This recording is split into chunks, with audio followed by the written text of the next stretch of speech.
আবু সাইদ হত্যার বিচার চেয়েছেন তার বড় ভাই রমজান আলী। সেই সাথে খুনিদের কেউ যেন ছাড় না পায় সে দাবিও জানিয়েছেন তিনি। রংপুর বেগম রোকেয়া বিশ্ববিদ্যালয়ের প্রধান ফটকের সামনে আলোকচিত্র প্রদর্শনীতে দেয়া বক্তব্যে তিনি এ কথা বলেন।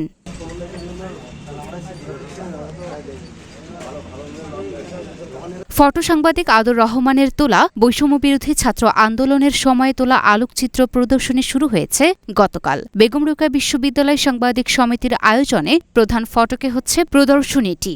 আবু সাইদের বড় ভাই রমজান আলী তার বক্তব্যে বলেন, ৯ সদস্যের পরিবারে আবু সাইদ ছিলেন সবার ছোট। পরিবারের একমাত্র বিশ্ববিদ্যালয় পর্যায়ে পড়তে পেরেছে আবু সাইদ। সবার আশা ছিল পড়ালেখা শেষ করে পরিবারের হাল ধরবে সে, কিন্তু ঘাতকদের গুলিতে সব স্বপ্ন শেষ হয়ে গেছে তাদের। আমার বোনের একটা স্বপ্ন ছিল, আমাদের ভাইদেরও অনেক আশা ছিল যে ও একদিন অনেক বড় একটা অফিসার হবে বা এরকম একটা আমাদের পরিবার থেকে আশা ছিল, এবং ও চাকরি করে হয়তো আমাদেরকে আলগে রাখবে। আমাদের ছেলে মেয়ে আছে, ছোট ভাই বিরাদার আছে,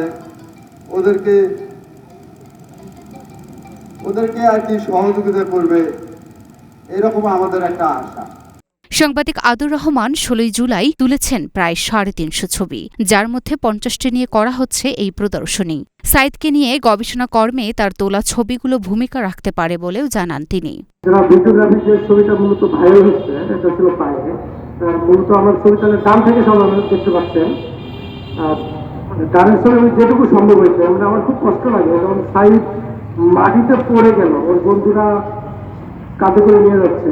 আমি ওই ছবি দুটা ক্লিক করতে পারিনি। আসলে এই ছবি দুটা ক্লিক করতে না পারার কারণে আমার সারা জীবন ঢুকাবে। আসলে এই ছবি দুটা আমার আসলে তুলতে পারলাম না। কিনা টান করে দাঁড় করে আছে, ওই সময় তাকে গুলি করা হয়েছে, এইটাই। কিন্তু এর বাইরে যে অনেক দৃশ্য আছে, যেমন আবু সাইদকে এখানে একদম বেধড়ক পেটানো হয়েছে। 16 জুলাই 2024 আমরা দেখেছি, শুধু আমরা না, সারা বাংলাদেশ দেখেছে, সারা বিশ্ব দেখেছে।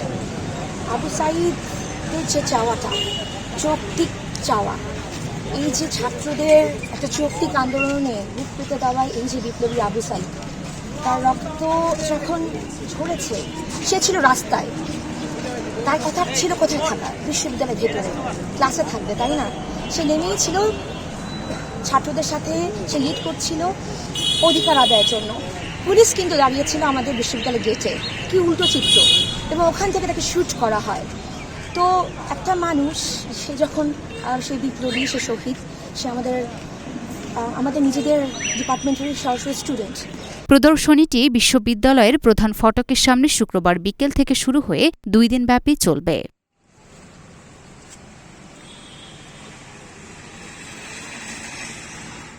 Luna Afroz, Nipa, Dhaka post.